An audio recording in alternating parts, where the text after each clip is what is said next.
Bonsoir à toutes et à tous, heureux de vous retrouver pour la tranche info en direct sur votre antenne Canal 10 Télévision avec au programme de cette soirée Info 10, le journal local et régional avec le point Covid que vous attendiez tous. À 19h, on se retrouve pour le focus, une heure de débrief sur l'actualité. Ce sera bien évidemment autour du Covid. On va analyser quelques chiffres avec les membres de l'association WeBâche. Ce sera donc à 19h, mais pour l'instant, place à l'actu.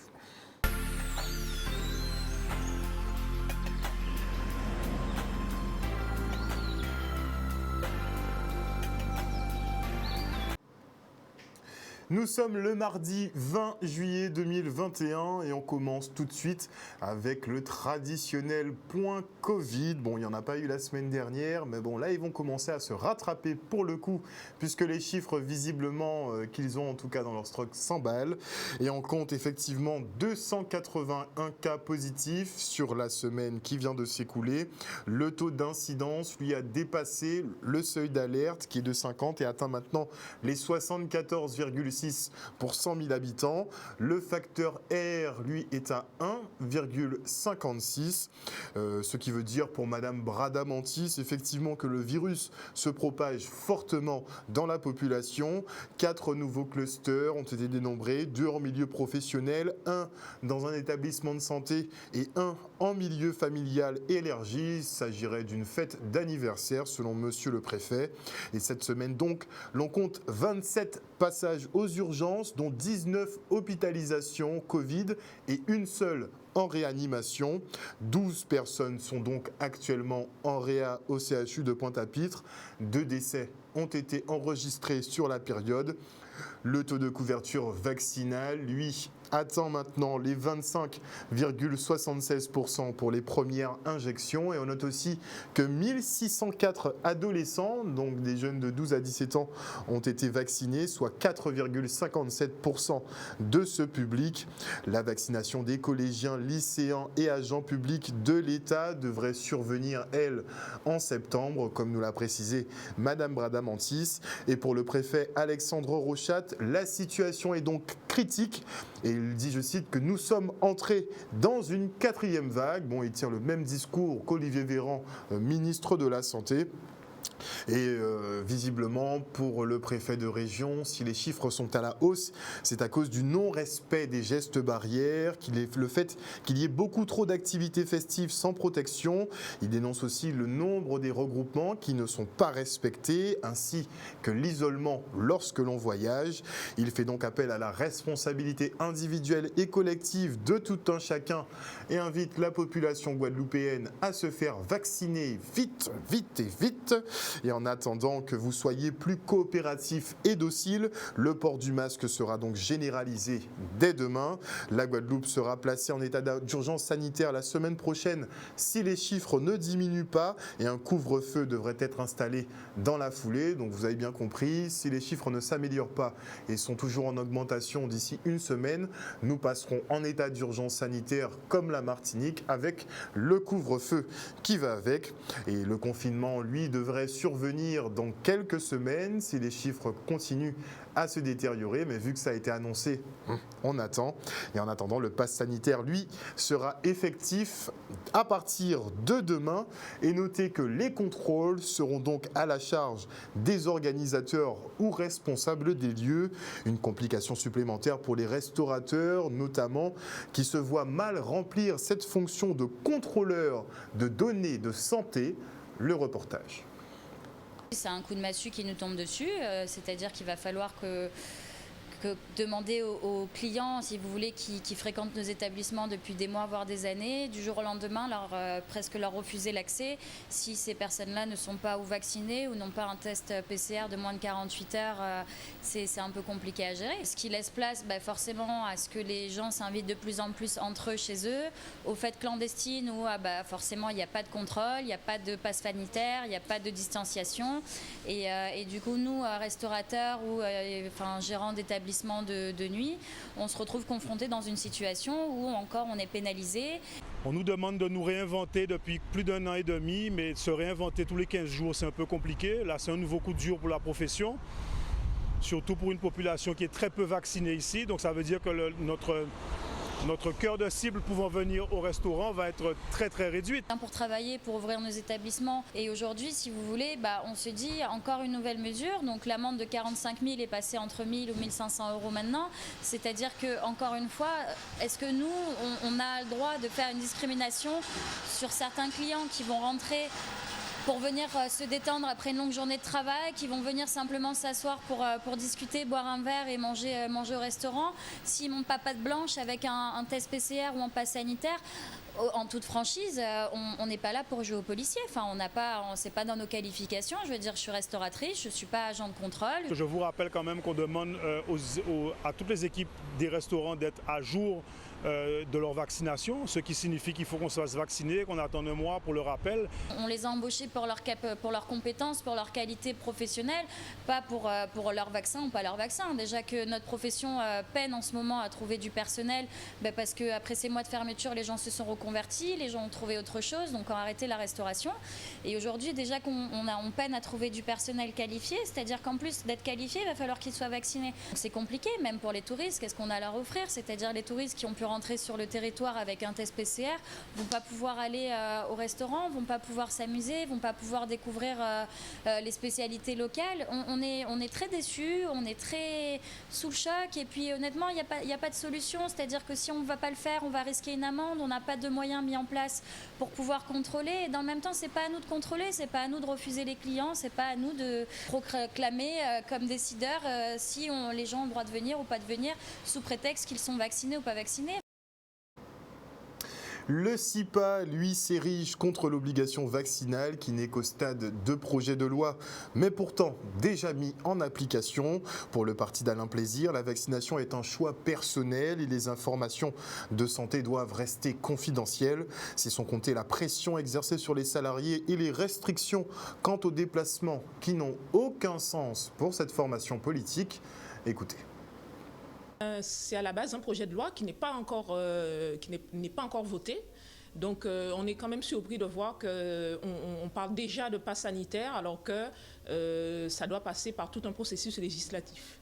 La vaccination doit rester un choix personnel. Donc je n'ai pas de problème avec la vaccination, mais je suis contre le fait d'une vaccination obligatoire, qui violerait en fait à la fois le droit de tout individu à ce que les informations sur sa santé restent confidentielles. Parce que quand vous mettez en place un pass sanitaire, en gros, qu'est-ce que vous dites? Vous dites que les personnes doivent se faire contrôler, doivent montrer qu'ils qu'ils sont vaccinés, alors que normalement, il y a même des sanctions qui sont prévues contre les soignants qui ne se feraient pas vacciner. Or, normalement, un employeur n'a pas le droit d'avoir des informations personnelles sur la santé des salariés. Alors comment on fait? On nous parle aussi de difficultés pour les déplacements, interdiction même de prendre l'avion pour ceux qui ne seront pas vaccinés, l'interdiction de fréquenter des lieux publics. Ça n'a pas de sens alors que la Cour européenne a stipulé que cette vaccination obligatoire porte atteinte, c'est une discrimination et porte atteinte à la dignité et aux droits des personnes. Et donc je le reprends encore une fois, n'oubliez pas que suite effectivement à la recrudescence des cas de Covid-19, le préfet de région Guadeloupe, Alexandre Rochat, a décidé de rendre de nouveau le masque obligatoire un peu partout, donc la généralisation du port du masque à partir de demain. Si les chiffres ne s'améliorent pas, d'ici la semaine prochaine, l'état d'urgence sanitaire sera décrété pour notre archipel avec un couvre-feu qui sera assorti. Et les coupures d'eau font rage en ce moment sur Sainte-Rose. La faute aux agents de la Régie des eaux qui observent un mouvement de grève, mais pas sans raison. Ces derniers dénoncent le manque d'informations quant à leur transfert vers ce fameux syndicat unique qui doit être acté au 1er septembre. Ne l'oubliez pas, le reportage. Aujourd'hui, là, nous en grève, ça a fait un bon moment. Normalement, nous devons être transférés à un nouvel syndicat là, qui pour monter là. Et en mois de septembre, et jusqu'à présent, nous n'avons jamais pas une réunion avec Mela pour dire nous exactement qui j'en transfère au lac à fait, quelles les conditions. Jusqu'à présent, nous ne pouvons pas rien. Alors c'est pour ça que nous mobiliser pour dire non, c'est parce qu'il y a 4 ans, nous en négociation pour dire comme ça, transfert au lac pour fait. Nous savons exactement qui situation à les agents, qui j'en nous a transféré. Jusqu'à présent, ça n'a pas fait. Alors c'est pour ça que nous mobilisons là. faut nous expliquer la population là bien qu'elle a fait et pourquoi nous avons trouvé une colère. Nous faisons plus de 12 millions d'investissements pour rénover l'usine, plusieurs usines que nous avons. Et là, en moins de 3 ans, nous sortis de 90 centimes, nous arrivons à 2 euros et quelques. Et là, nous avons passé à 4 euros, plus de 4 euros. Et ces populations-là encore, qui restent subies, après, ils payent 12 millions, là, ils payent encore, on met cube de l'eau longtemps plus cher. Qui ça a été de tête payé. Non, ça n'est pas normal du tout. Donc, il faut nous savoir en qui gens ont transféré de l'eau là, qui gens investissement à Saint-Rosien qu'ils ont fait, à qui titre, qui avantage que Saint-Rosien y a dans ça. Jeudi jour, nous pas ni pour information, nous ni carrière en nous qui en retard. Alors ça qui arrive à l'initiative de la CGTG avec les agents affiliés à la CGTG, nous en bloc tout agent à la régie concerné. Nous en bloc DSA et nous avons essayé de voir qui gens que nous avons abouti à dans ça, à dans intérêt à tout un chacun. Un reportage signé Michel Depape. Et un jeune Marie-Galantais a été tué suite à une altercation dans une soirée. Ce dernier a été poignardé au thorax et a succombé à ses blessures. L'auteur des faits, un jeune âgé du même âge, a été déféré devant le parquet pour homicide volontaire. Inconnu des services de police, il encourt tout de même 30 ans de réclusion. Le reportage. Donc une soirée qui avait été organisée sur une plage de Grand-Bourg, secteur des Basses. Et donc à ce moment-là, alors qu'une altercation venait d'opposer plusieurs jeunes, un des jeunes est revenu, semble-t-il, après avoir quitté la soirée, être revenu donc avec une arme blanche, avec laquelle donc il a poignardé la jeune victime. Ça reste à déterminer, bien sûr. L'information judiciaire qui est ouverte aujourd'hui, elle sert à ça. Elle va vraiment servir à comprendre pourquoi le jeune homme est passé à l'acte, les raisons du passage à l'acte, les raisons de l'altercation, l'existence d'un différend qui pour l'instant ne saute pas aux yeux. A priori, ce sont des jeunes qui ne se connaissaient pas. Mais donc l'information judiciaire, son objet c'est ça, c'est vraiment de déterminer les circonstances précises dans lesquelles les faits ont été commis. Il a été déféré ce matin à l'issue de la garde à vue. Il a été présenté à un juge d'instruction après que le parquet ait ouvert une information du chef de meurtre, c'est-à-dire homicide volontaire. La notion de préméditation, pour l'heure, n'a pas été retenue. On peut se poser la question de savoir les raisons pour lesquelles il est allé chercher une arme, les conditions dans lesquelles il est revenu, les raisons pour lesquelles il est revenu avec cette arme. Ce sera l'objet de l'information judiciaire, mais en l'état actuel, l'infraction qui a été retenue, la qualification qui a été retenue, c'est celle d'homicide volontaire. En l'état actuel, on est effectivement face à un jeune qui, je le précise, n'est pas connu de la justice, qui a un casier judiciaire néant, c'est très important. La victime, la jeune victime, ils ont tous les deux le même âge d'ailleurs, c'est très important aussi parce que ça illustre parfaitement les drames de la violence en Guadeloupe où l'auteur et la victime souvent ont exactement le même profil, c'est ce qui rend les choses encore plus dramatiques. Mais en tout cas, l'auteur est quelqu'un qui n'est pas connu. Alors la peine encourue est de 30 ans puisqu'il s'agit d'un homicide volontaire et la personne encourt désormais 30 ans. La famille a appris le drame dans les minutes qui ont suivi. La famille est une famille qui est de Guadeloupe mais qui était en vacances à Marie-Galante et qui a eu le réflexe, alors que j'encourage pas, évidemment, je n'encourage pas, parce que ce qu'ils ont fait, il faut le laisser aux professionnels. Une interpellation, c'est un acte qui n'est pas anodin, qui peut être très dangereux. La famille, en tout cas, a eu connaissance de l'identité de l'auteur et a pris la décision d'aller elle-même chercher ce jeune auteur à son domicile, ce qui n'est évidemment pas souhaitable. Par contre, et je l'ai dit et je le répète, je rends hommage malgré tout à la famille parce qu'elle a eu le sang-froid de ne pas se laisser submerger par la colère. Elle a eu le sang-froid de ne pas s'en prendre physiquement aux jeunes, de le remettre au service de gendarmerie. Donc voilà, c'est quelque chose qui, je crois, mérite d'être souligné parce que ils ont eu l'intelligence de ne pas commettre l'irréparable et de ne pas rajouter un drame à ce qui était déjà dramatique. La caisse d'allocation familiale, elle s'allie à la ville de Basse-Terre pour mettre en place des actions concrètes afin d'améliorer le quotidien des administrés. Une convention d'aide territoriale globale a donc été signée entre les représentants de la caisse et les élus de la ville pour développer les services et équipements. Le reste en images. La Convention territoriale globale est une démarche qui est impulsée par la branche famille et qui vise à développer un territoire et en mettant à la disposition de la collectivité les ressources de la CAF. Concrètement, il s'agit de co-construire avec les élus ce qu'on appelle un projet social de territoire qui vise à mettre en place des services et des équipements à destination de l'ensemble des habitants et pas seulement des familles allocataires. C'est le fruit d'un long travail. Pendant des mois, nous avons quasiment tous les jeudis travaillé entre les élus de la ville, les administratifs de la ville, les agents de la ville et les équipes de la CAF sur plusieurs thématiques. Ça a été un échange très enrichissant mutuellement. La CAF a appris des choses, nous avons appris des choses avec les experts de la CAF qui sont venus travailler avec nous. Et ça a donné lieu à un très beau document. Il y avait une méthodologie de travail, moi, qui me satisfait beaucoup, puisqu'il y avait un compte-rendu de réunion. On avançait chaque fois lorsque nous nous revoyions. Il y a eu des visites de terrain, c'est très important, pour visiter les écoles, visiter les crèches.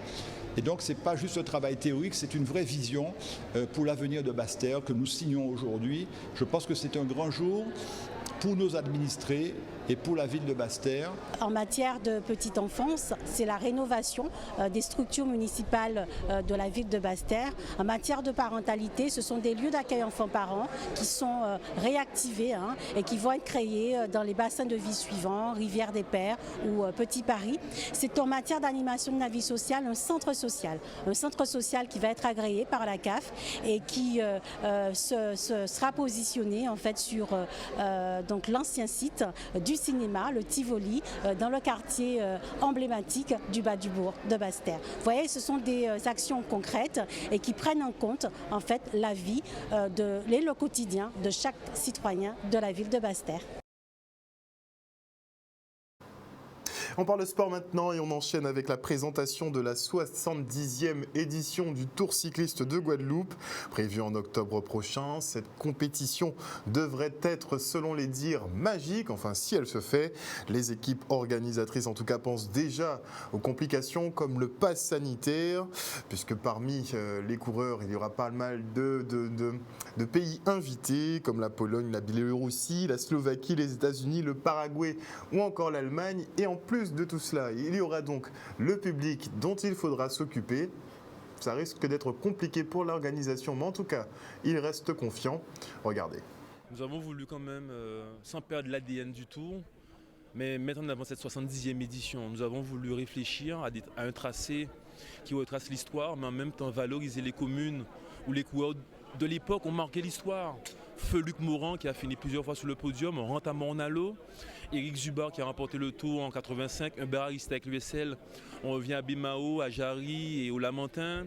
On a voulu garder cette stratégie avec une arrivée au sommet de Caféière lors de la deuxième étape pour que la course soit lancée et en même temps pour que nos coureurs puissent se préparer afin de faire face à cette rivalité, comme vous avez pu voir, avec des belles équipes qui ont répondu favorablement. Il faut que le Tour soit magique et c'est pour ça qu'on parle de la magie du Tour. Et présenter le parcours 3 mois à l'avance, c'est pour que les coureurs sachent que maintenant, c'est pour leur donner envie. Et même vous-même, médias, nous allons travailler avec vous pour une forte médiatisation de cette épreuve. Afin, voilà. Et déjà même la liste des coureurs engagés, surtout pour les équipes invitées, on les a déjà. On va vous les communiquer pour que vous puissiez vous imprégner, faire des recherches, pour vraiment que le Tour soit vraiment positionné dans son jargon. Nous attendons bien sûr les développements, c'est que le pass sanitaire va devenir plus ou moins obligatoire, notamment pour les loisirs ou le spectacle. Ensuite, il va attendre, après le décret, il va y avoir également aussi la loi ça va préciser les choses. On a déjà eu des réunions avec les services de la préfecture pour essayer d'imaginer, d'envisager, d'anticiper au niveau sportif, parce que c'est comme dans la culture, le théâtre, il y a à la fois les spectateurs, mais il y a surtout aussi les acteurs. C'est-à-dire la course cycliste, il va y avoir les cyclistes et les spectateurs. Donc à chaque fois, on a déjà vécu ce genre de choses avec les jauges, les arrivées. Mais nous aurons donc à gérer le pass sanitaire, nous aurons à gérer aussi tout ce qui est nos invités. Et comme je l'ai dit, ce qui est bien, c'est qu'au niveau international, au niveau national et même maintenant au niveau des Jeux Olympiques, nous aurons aussi du recul pour savoir comment faire, quoi faire, mais avec l'idée de tout faire pour ne pas annuler. Et donc je pense que pour l'instant, c'est l'état d'esprit au niveau des services de l'État lorsqu'ils rencontrent les différents partenaires institutionnels et également aussi le mouvement sportif. Donc effectivement, nous sommes dans cet état d'esprit, mais ça signifie qu'il y ait de bons chiffres, mais ensuite qu'on puisse avoir, de toutes les façons, il va y avoir des mesures à prendre, et notamment le pass sanitaire. Ça signifie que effectivement, c'est surtout, le plus important, ce sont les tests, et cette capacité d'avoir des tests et d'avoir la réponse aux tests. Parce que très souvent, on confond pass sanitaire et vaccin, mais le pass sanitaire, c'est avant tout beaucoup de tests, et ce qui signifie tester ensuite. Si on est positif, on est isolé. Ce qui se passe dans toutes les compétitions sportives actuellement, avec cette priorité d'être testé. Et maintenant, je reçois Alain Scoll, qui est doctorant en mécanique appliquée. Bonsoir, monsieur Scoll. Bonsoir. Alors, vous avez de grandes découvertes visiblement sur lesquelles vous êtes en train de travailler. On parlait tout à l'heure justement de ce fameux moteur sans carburant et qui éviterait de polluer. Il y a aussi un propulseur à fusée qui serait dans vos projets. Parlez-nous de tout ça. Alors, ce qui se passe, c'est que j'ai découvert depuis 2017 un moteur sans carburant. Il n'a même pas besoin d'être rechargé en énergie et il permet de faire fonctionner les bateaux, les avions, les voitures. Si je le mets sur votre voiture, vous n'aurez jamais à payer de carburant de votre vie et votre voiture va fonctionner normalement durant toute sa vie. Mais là, vous êtes dans le théorique. Là, c'est vos calculs qui sont complets ou vous avez déjà initié des tests? Alors, ce qui se passe, c'est que je n'ai pas encore pu déposer de brevet. Justement, je m'adresse à vous parce que je veux toucher une audience plus large que celle que j'ai touchée d'ores et déjà, quoi. Alors, ce qui se passe, c'est que je me suis adressé aux députés, aux sénateurs depuis 3 ans pour essayer de trouver le financement pour payer mon brevet. Et je n'y suis pas parvenu. Alors du coup, je me tourne vers les médias afin qu'on connaisse mon affaire et que je puisse éventuellement trouver des gens qui soient capables de m'accompagner financièrement pour payer mon brevet. Alors j'ai une page... Ça fait 3 ans quand même que vous êtes 3 ans et demi que j'ai déjà découvert les 2 moteurs. Et je ne parviens pas à mobiliser le monde politique. Et pourtant, ils parlent tous d'écologie. Mais dans les faits, moi, je vous dis, je suis surpris de voir que mon moteur ne suscite pas plus en eux que l'indifférence ou l'ignorance. Voilà, plus d'intérêt.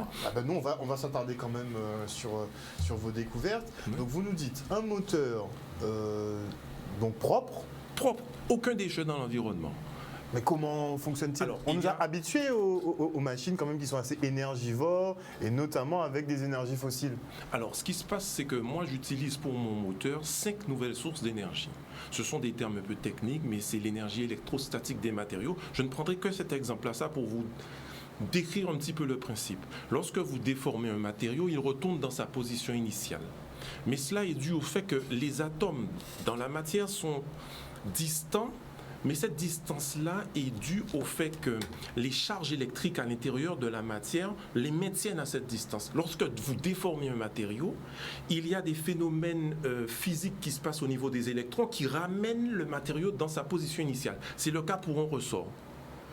Si je place un ressort dans mon moteur, tant que le ressort sera comprimé, il imprimera à mon moteur un mouvement qui ne s'arrêtera jamais. Dans le ressort d'une voiture, par exemple, de votre voiture, il y a suffisamment d'énergie pour que votre famille ait de l'électricité pendant 100 ans, 200 ans.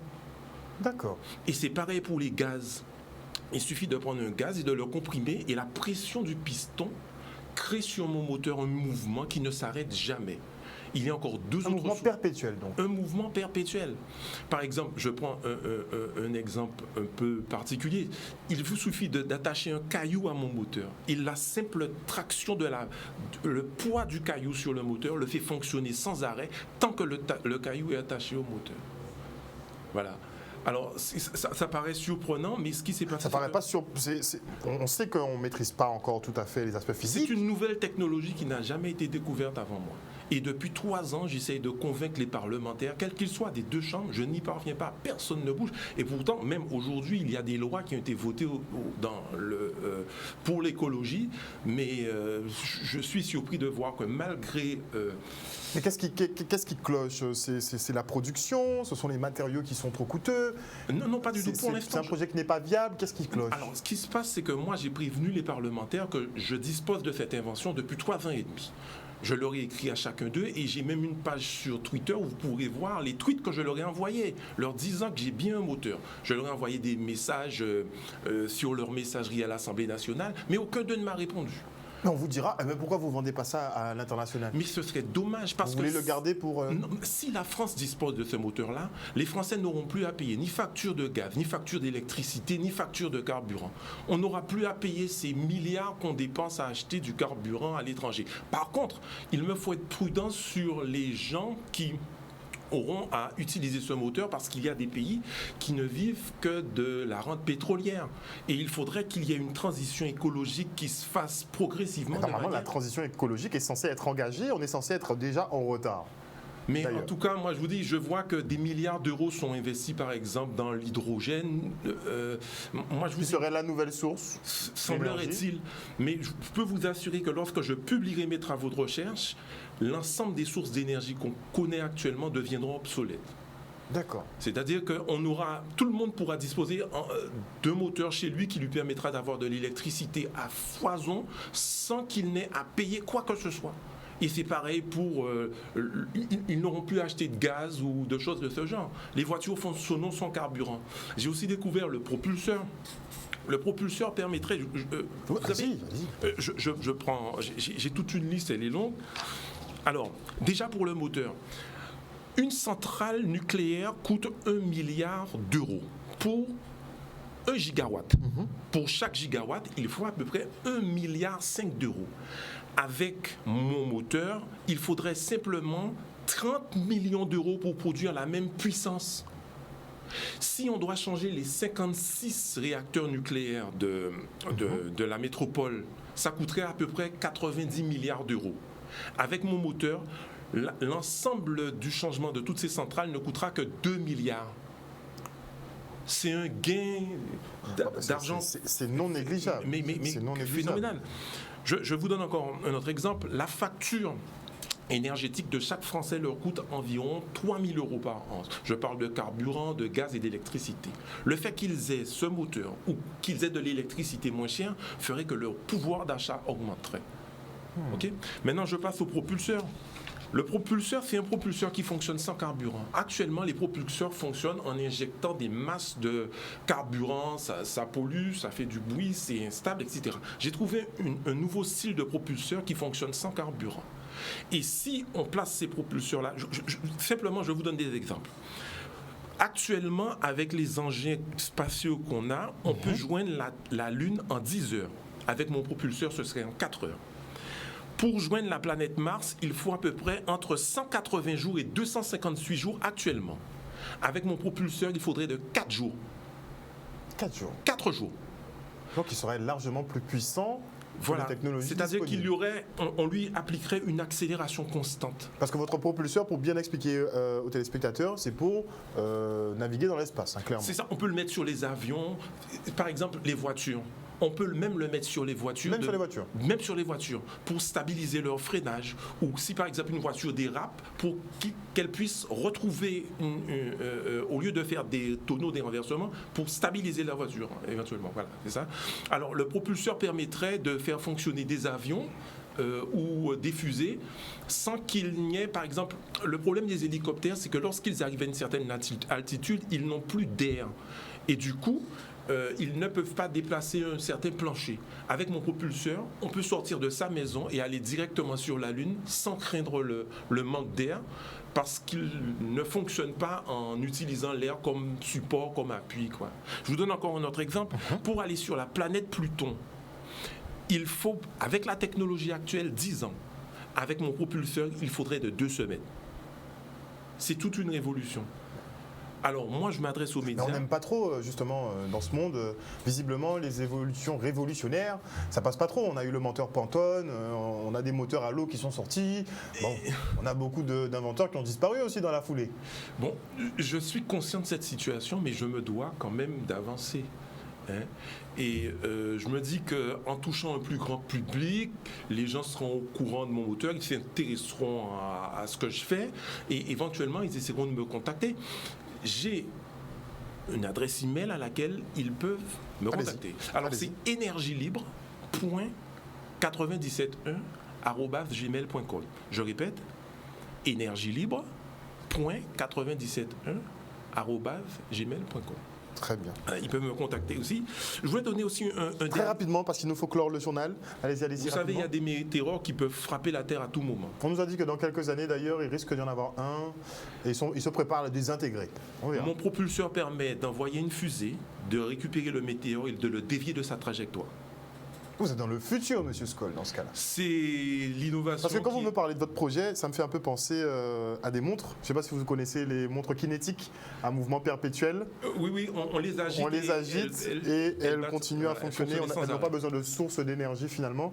Elles fonctionnent sans arrêt. Alors, on peut miniaturiser mon moteur pour le faire fonctionner dans une montre, mais aussi pour les cœurs artificiels. Les gens auront des cœurs artificiels qui ne s'arrêteront jamais, même au-delà de leur mort, figurez-vous. C'est un moteur qui a tellement d'applications dans la navigation, dans l'automobile, dans l'aviation, etc. Et c'est un grand chantier pour la transition écologique pour la France, mais espérons que nos hommes politiques saisiront la balle au bon et puis poursuivront l'élan. On se reverra, monsieur Skoll. Merci de m'avoir reçu. J'aime beaucoup découvrir ce genre de profil ici en Guadeloupe. Donc, je vous relancerai une invitation pour une émission plus longue. Merci encore. Et voilà, chers téléspectateurs, nous sommes donc arrivés au terme de ce journal. Je suis un peu encore sur le coup de la découverte de monsieur Skoll. En tout cas, merci à vous pour votre fidélité. N'oubliez pas que sur Canal 10, vous faites l'information que nous diffusons. Le journal local revient demain à 18h30. Passez une bonne soirée. Et moi, je vous fais des bisous.